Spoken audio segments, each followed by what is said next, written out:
Tucked away in the Balkan Peninsula, Albania often gets overlooked.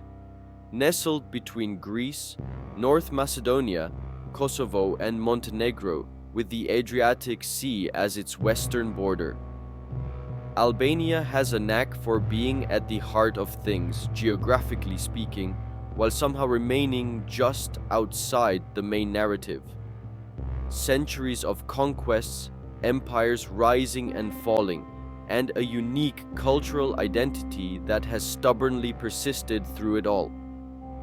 Get ready to explore a land where ancient myths mingle with modern realities, and where the legacy of a not-so-distant communist past continues to shape the present.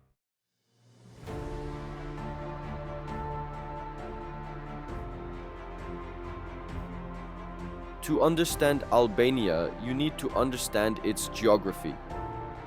Rugged mountains have historically made the country feel as impenetrable as a fortress, and a coastline that has attracted everyone from curious traders to invaders for millennia.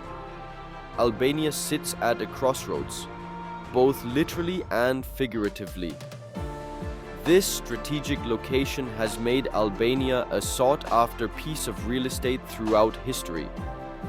The mountains breed a fierce sense of self-reliance that has helped shape the Albanian character.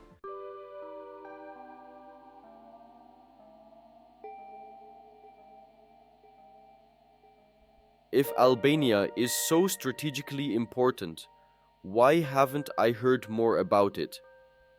Albania has a way of being both central and peripheral at the same time. It's been conquered, but it's also been resistant to assimilation. Influenced by its neighbors, but fiercely proud of its distinct language, culture, and traditions. Layers of civilizations, empires, and ideologies have left their mark, but the original script is still visible. This is a country that has been part of various empires, yet has managed to retain its unique identity.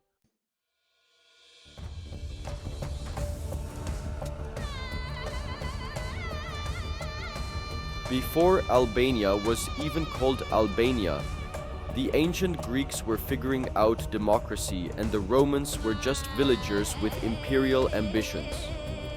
The Western Balkans were a land of dense forests, soaring mountains, and fertile valleys.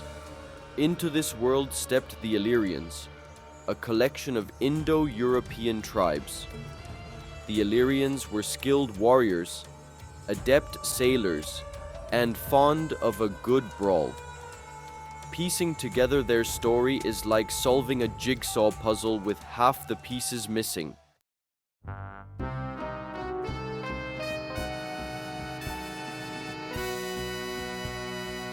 The Illyrians weren't a unified kingdom. They were a loose confederation of tribes, each with their own chief and customs. They shared common cultural traits like distinctive pottery and elaborate jewelry. Skilled metal workers, they were adept at making weapons and armor. The Illyrians were the quintessential barbarians of the ancient world, at least from the perspective of the Greeks and Romans.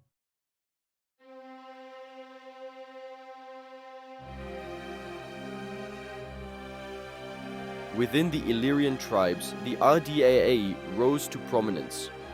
Known for their naval prowess, they established a kingdom along the Adriatic coast. The Ardiaei turned piracy into a high art form. They understood the importance of trade and negotiated favorable deals. This blend of piracy, trade, and alliances made them a force in the Adriatic.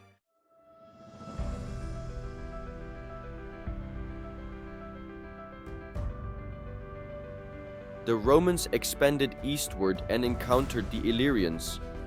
The Romans decided the Illyrian coast would make a lovely addition to their empire. The Illyrians resisted, leading to wars, alliances, and betrayals. Roman might eventually prevailed, and the Illyrian kingdom was absorbed into the Roman Empire. The land that would become Albania found itself at the heart of a new chapter in its history.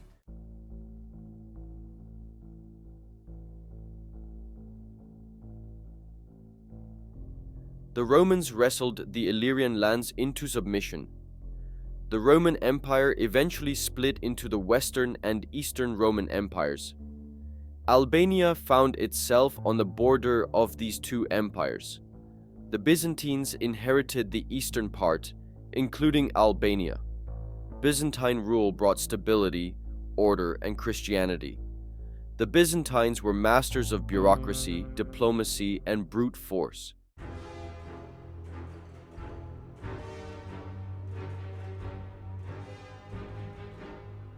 Byzantine rule was a mixed bag for Albania. It brought stability and order, with Roman law and trade networks. Christianity took root with the establishment of churches and monasteries. Taxes were levied regularly, and there was the threat of invasion. The Albanian people adapted and endured, embracing aspects of Byzantine culture while clinging to their own traditions.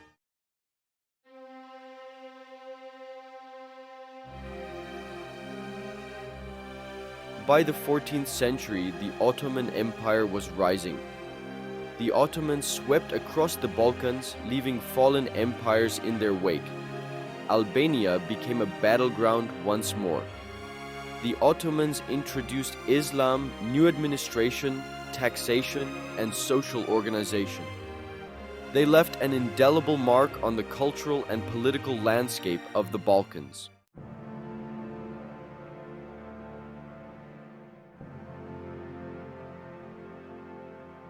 The Albanian people resisted the Ottoman advance. Gjergj Kastrioti Skanderbeg, a national hero, led the rebellion. Skanderbeg was taken hostage by the Ottomans as a child and raised as a soldier. In 1443, he switched sides and raised the banner of rebellion. His struggle against the Ottomans inspired generations of Albanians.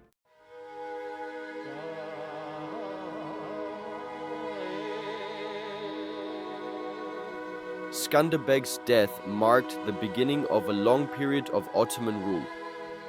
The Ottomans brought stability and a complex administrative system. Trade continued, cities grew, and life went on. Many Albanians converted to Islam to avoid extra taxes. The Ottomans were pragmatic, and religious conversion was often a practical choice. Despite Ottoman rule, the Albanian spirit remained resilient.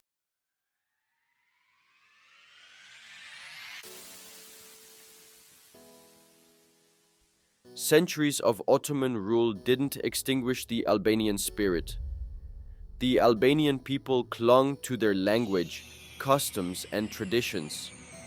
The 19th century brought a wave of nationalism.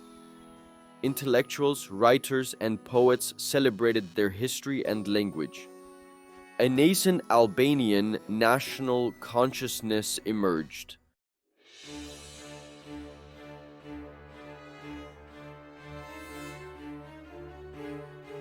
Declaring independence in the Balkans was complex.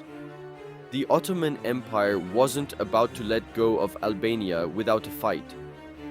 Neighboring Balkan states wanted to carve up Albanian territory. The great powers turned local conflicts into international crises. Alliances shifted, promises were made and broken. The Albanian desire for self-determination remained undimmed.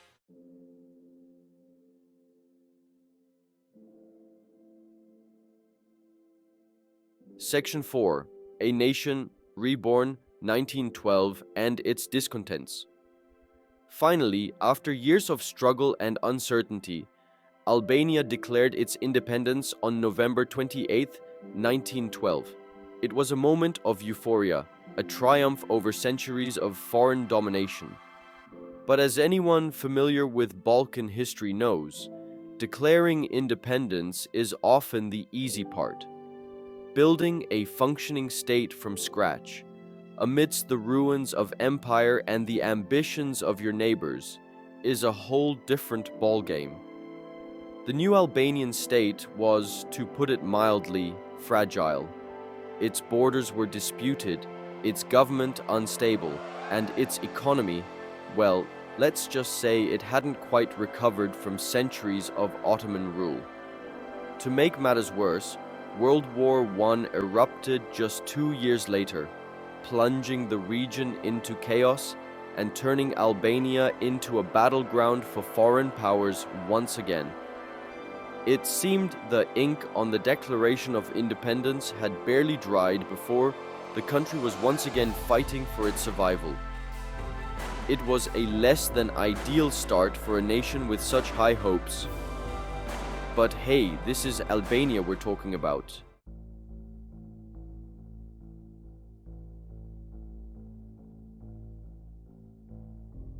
Section 1. War and its Aftermath. A breeding ground for ideologies. World War I left Europe in a mess. Empires crumbled, borders were redrawn, and new ideologies emerged. Albania emerged battered and bruised. The 20s and 30s were turbulent, marked by instability and hardship.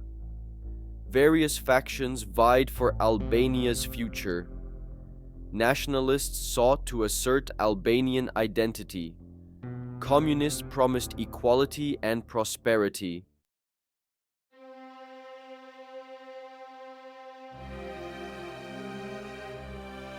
Hoxha and the communists take center stage. Among these factions, one group rose to prominence, the Albanian Communist Party. Led by Enver Hoxha, a former teacher with a talent for political maneuvering, the communists exploited the chaos of the post-war era. Hoxha envisioned a future where Albania would be a beacon of progress. During Detour, Hoxha joined the resistance against Italian and German occupation, rising to become a key figure in the fight for liberation. By 1945, the Albanian Communist Party, with Hoxha at the helm, was ready to seize control. Section 3. A Hermit Kingdom, Isolation and the Price of Self-Reliance. With the communists in power, Albania transformed radically. Hoxha, inspired by Stalin, collectivized agriculture, nationalized industry, and purged threats to the regime. Driven by paranoia and ideology, Hoxha modernized Albania. He was committed to self-reliance, cutting ties with the world. Albania became a hermit kingdom, isolated from east and west. This isolation came at a cost. Life under Hoxha's regime was unique. Every aspect of life was tightly controlled by the state. Portraits of Hoxha adorned every wall. The radio blared propaganda extolling communism. Travel abroad was forbidden. Dissent could land you in prison. Neighbors spied on neighbors. Children reported on parents. The threat of imprisonment loomed large. Yet, life went on. People adapted, finding ways to navigate the system. They carved out small spaces of normalcy, clinging to hope for a different future. Even dictators, those masters of self-preservation, are not immortal. In 1985, Enver Hoxha finally succumbed to old age. His death sent shockwaves through the country, leaving a void at the helm. Imagine a nation holding its breath, not quite daring to believe the era was over. Hoxha's system, built on paranoia and isolation, began to show cracks. His successor, Ramiz Alia, inherited a country on the brink of change.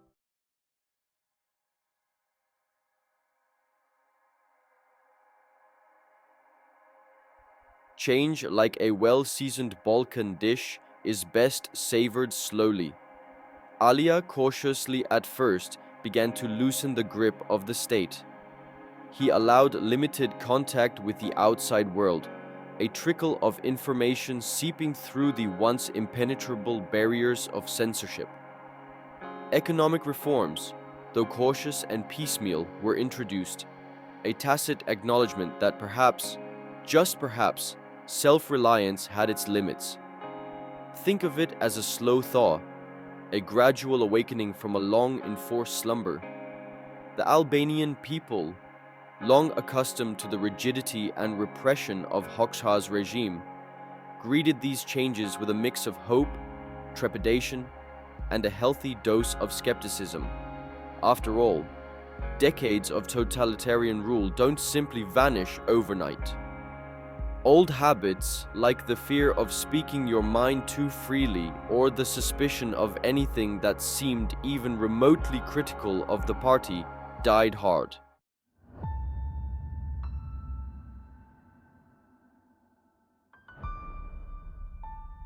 By the early 1990s, the winds of change sweeping across Eastern Europe had become a gale force.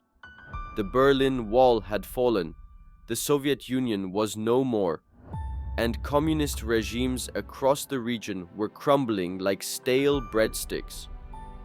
Albania, that bastion of Stalinist orthodoxy, could no longer hold back the tide.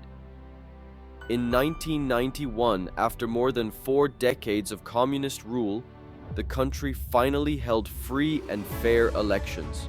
It was a moment of triumph, a vindication of the human spirit's enduring desire for freedom and self-determination. But, as with any good coming-of-age story, the path to maturity is rarely smooth. The transition from communism to democracy was fraught with challenges. The economy, crippled by decades of mismanagement and isolation, struggled to find its footing in the new unfamiliar world of free markets. Corruption, that ever-present companion of political and economic upheaval, reared its ugly head, testing the limits of the nascent democratic institutions. Albania today is a country in transition, a vibrant tapestry woven from its tumultuous past and hopeful future. The scars of communism are still visible in the crumbling concrete bunkers and whispered stories of the past, but there is also a palpable sense of progress and a nation determined to embrace its newfound freedom. The economy has made significant strides, fueled by tourism, remittances, and entrepreneurship. Albania joined NATO in 2009 and seeks EU membership, aiming to integrate with the West. Through it all, the resilience and determination of the Albanian people remain constant.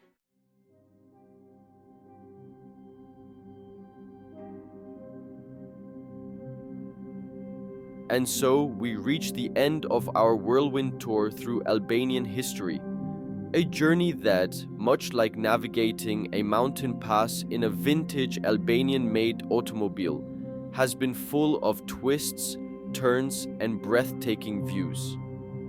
We've journeyed from the mists of prehistory, where Illyrian tribes guarded their independence with a ferocity born of necessity, to the modern era, where Albania, having shed the shackles of communism, is finding its footing in a world far different from the one it once knew.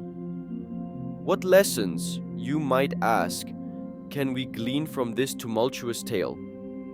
Well, for starters, that geography is rarely just about maps and mountains. It shapes destinies, influences choices, and whispers possibilities into the ears of those who are willing to listen. Albania, perched precariously at the crossroads of empires, has learned this lesson time and again, sometimes to its benefit, often to its detriment. And then there's the enduring power of identity, that stubborn refusal to be absorbed, assimilated, or otherwise subsumed by the tides of history.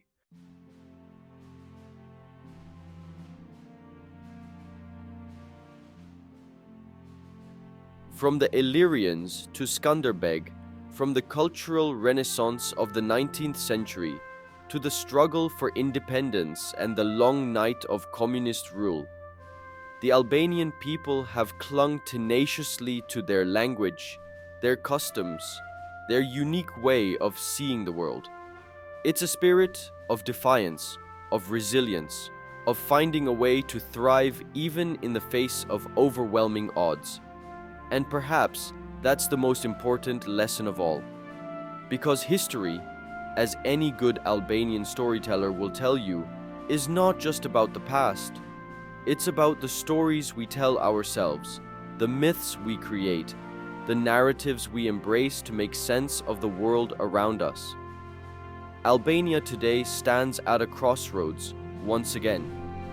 The echoes of its past, both triumphant and tragic, continue to reverberate.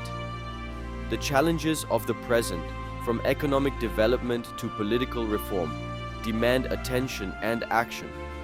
But there is also a sense of possibility, of a nation finally free to chart its own course, to find its voice on the global stage, to shape its destiny on its own terms.